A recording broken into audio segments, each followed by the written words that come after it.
Hello students, welcome to my classroom. आज की worksheet number कितनी है? 42, जो कि शिक्षा निदेशालय राष्ट्रीय राजधानी क्षेत्र दिल्ली द्वारा भेजी गई है। विषय गणित, कक्षा 9वीं, तिथि 9 अक्टूबर 2020। वर्कशीट शुरू करने से पहले आप अपना नाम और अपने अध्यापक का नाम लिखेंगे। आज की वर्कशीट क्या है? एक लंब वृत्तीय बेलन का पृष्ठीय क्षेत्रफल। एक लंब वृत्तीय बेलन का पृष्ठीय क्षेत्रफल। पहले हमने क्या पढ़ा था? घन और घनाभ के बारे में पढ़ा था। आज हम बेलन के बारे में पढ़ेंगे। बच्चों, आप जानते हैं कि बेलन का एक वक्र पृष्ठ व दो वृत्ताकार सर्वांगसम फलक होते हैं। क्या होता है? एक वक्र पृष्ठ होता है और दो वृत्त होते हैं, ऊपर और एक नीचे। किसी ठोस का पृष्ठीय क्षेत्रफल उसके सभी फलकों के क्षेत्रफलों का योग होता है। किसी भी ठोस आकृति का पृष्ठीय क्षेत्रफल क्या होता है? उसके सारे फलकों को क्षेत्रफल के योग होता है। वो कि जब हम सबको जोड़ देंगे सारे क्षेत्रफलों को, वो उसका पृष्ठीय क्षेत्रफल होता है। आइए अब एक क्रियाकलाप करते हैं। एक बेलन आकार डिब्बा लीजिए। बेलन के आकार का डिब्बा ले लिया। अब कागज़ की एक आयताकार शीट लीजिए जिसकी चौड़ाई बेलन की ऊंचाई के बराबर हो। एक हमने डिब्बा लेना है बेलन आकार का, और एक आयताकार शीट लेनी है जिसकी चौड़ाई क्या होनी चाहिए? उसके बेलन की ऊंचाई के बराबर। जितनी इसकी ऊंचाई है उतनी इसकी चौड़ाई होनी चाहिए, और लंबाई ऐसी हो कि यह डिब्बे के चारों ओर बस एक बार घूम जाए। और इसकी लंबाई कितनी हो कि ये डिब्बे के चारों ओर एक बार घूम जाए। जैसे कि आकृति में आप देख सकते हैं कि जब हमने इसको घुमाया शीट को, तो वो ऐसा बेलन बन गया। फिर ध्यान से देखिए, शीट की लंबाई वृत्तीय आधार की परिधि के बराबर है। शीट की लंबाई कितनी है? इसकी जो ये राउंड हो गया, मतलब क्या है? परिधि बन गई, वृत्त की परिधि, उसके बराबर होगी शीट की लंबाई। और वो क्या होती है? 2πr। यदि वृत्तीय आधार का त्रिज्या r हो, अगर r है त्रिज्या, तो वो क्या होती है? 2πr। अतः बेलन का वक्र पृष्ठीय क्षेत्रफल, तो बेलन का वक्र पृष्ठीय क्षेत्रफल मतलब जब हम ऊपर और नीचे का हिस्सा नहीं ले रहे हैं, वो हो गया वक्र पृष्ठीय क्षेत्रफल, बस ये राउंड वाला हिस्सा। आयताकार शीट का क्षेत्रफल, बेलन का वक्र पृष्ठीय क्षेत्रफल क्या हो गया? इस शीट का क्षेत्रफल जितना है उतना ही इसका क्षेत्रफल हो गया। शीट का क्षेत्रफल क्या होता है? लंबाई गुणा चौड़ाई। तो लंबाई क्या आ रही है इसमें? हमने लंबाई क्या ली थी कि बेलन के आधार के परिमाप की जितनी ली थी, और इसकी चौड़ाई कितनी थी? इसकी बेलन की ऊंचाई के जितनी थी, गुणा ऊंचाई। और बेलन के आधार का परिमाप क्या होता है? 2πr। ऊंचाई क्या हो गई? h।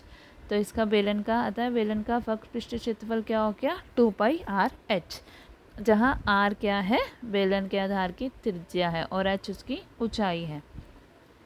बेलन का कुल पृष्ठीय क्षेत्रफल निकालने के लिए हमें वक्र पृष्ठीय क्षेत्रफल और दोनों वृत्ताकार फलकों के क्षेत्रफल को जोड़ना होगा। अतः बेलन का कुल पृष्ठीय क्षेत्रफल क्या हो गया? बेलन का हमने कुल पृष्ठीय क्षेत्रफल निकालना है, तो कैसे करेंगे? उसका वक्र पृष्ठीय क्षेत्रफल और ऊपर और नीचे का जो ये वृत्त है उनके क्षेत्रफलों को जोड़ेंगे हम।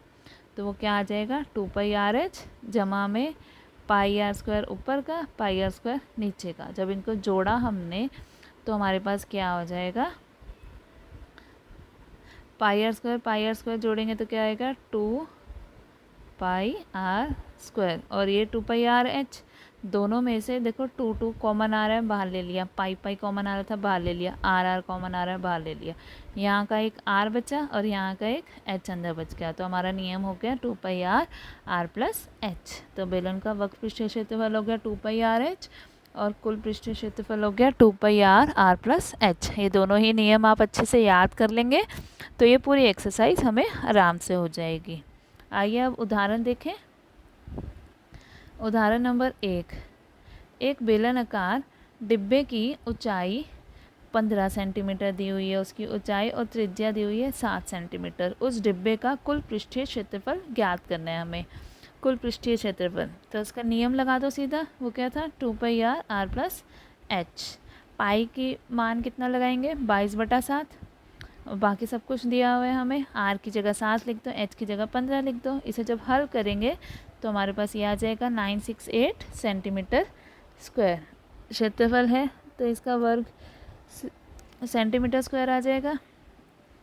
दूसरा उदाहरण, 14 सेंटीमीटर ऊंचाई वाला एक लंब वृत्तीय बेलन का वक्र पृष्ठीय क्षेत्रफल अब हमें दिया हुआ है। 14 सेंटीमीटर की ऊंचाई है और उसका हमें वक्र पृष्ठीय क्षेत्रफल दिया हुआ है 88 सेंटीमीटर स्क्वायर। तो बेलन के आधार का व्यास ज्ञात कीजिए। हमें उसके आधार का व्यास निकालना है, आर निकालना मतलब हमें। तो हमने उसको हमने आर मान लिया, व्यास निकालना है हमें। मीन्स हमें आर क्या होता है, त्रिज्या होती है, व्यास क्या हो गया, उसका दुगना हो गया, त्रिज्या का दुगना, डी निकालना है। तो ऊंचाई हमें दी हुई है 14। अब बेलन का वक्र पृष्ठीय क्षेत्रफल था 88 दिया हुआ है, उसका नियम लगा दो 2 पाई आर एच। सबके सारा मान रखो, 2 पाई 22/7, आर एच की जगह 14 लिख दिया। सबको अब इधर इस साइड ले आओ सबको। तो यहाँ से जब हमने हल करेंगे तो आर आ जाएगा 1 सेंटीमीटर, या आर त्रिज्या आई। तो हमें व्यास निकालना है। व्यास क्या होता है, त्रिज्या का दुगना। तो 2 गुणा 1 2 सेंटीमीटर आ गया बेलन का आधार। तीसरा प्रश्न, एक वृत्ताकार कुएं का आंतरिक व्यास 3.5 मीटर है। एक कुआं है जिसका, कुआं क्या होता है, कुआं भी बेलन के आकार का होता है ना, ऐसा बना होता है। इसके अंदर का व्यास दिया हुआ है, व्यास दिया हुआ है 3.5 और इसकी गहरा दिया हुआ है, गहरा मीन्स इसकी ऊंचाई हो गई 10 मीटर। ज्ञात कीजिए आंतरिक वक्र पृष्ठीय क्षेत्रफल। इसके अंदर का वक्र पृष्ठीय क्षेत्रफल निकालना है। तो वक्र पृष्ठीय क्षेत्रफल का नियम क्या होता है, 2 पाई आर एच।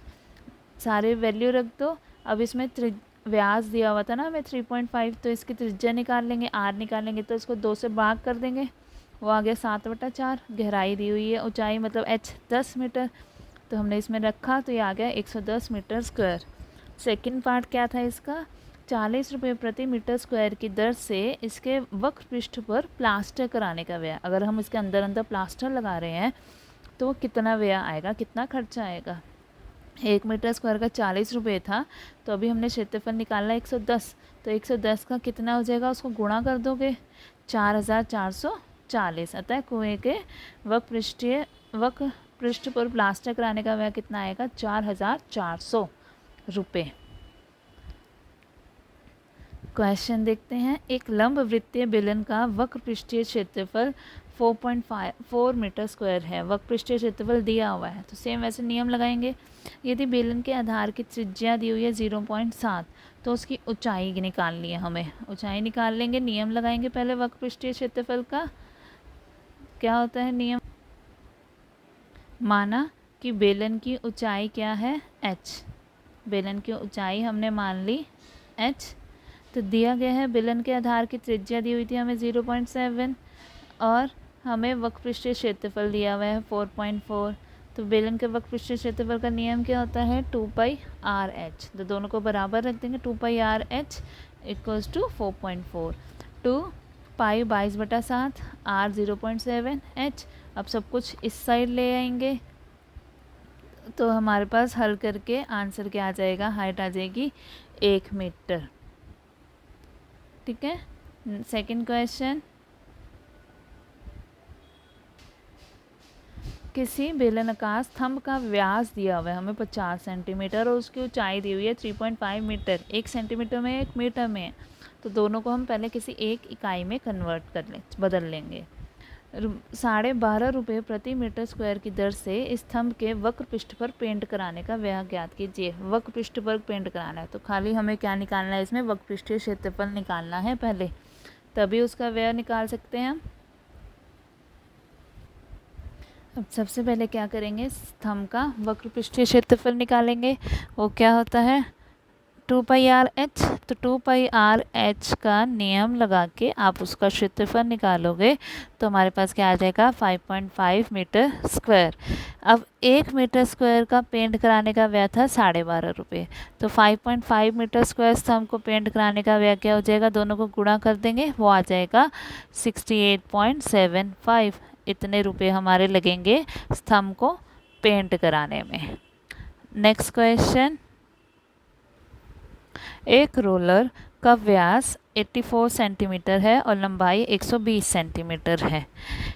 एक खेल के मैदान को एक बार समतल करने के लिए इसे 500 चक्कर लगाने पड़ते हैं। खेल के मैदान का मीटर स्क्वायर में क्षेत्रफल ज्ञात कीजिए।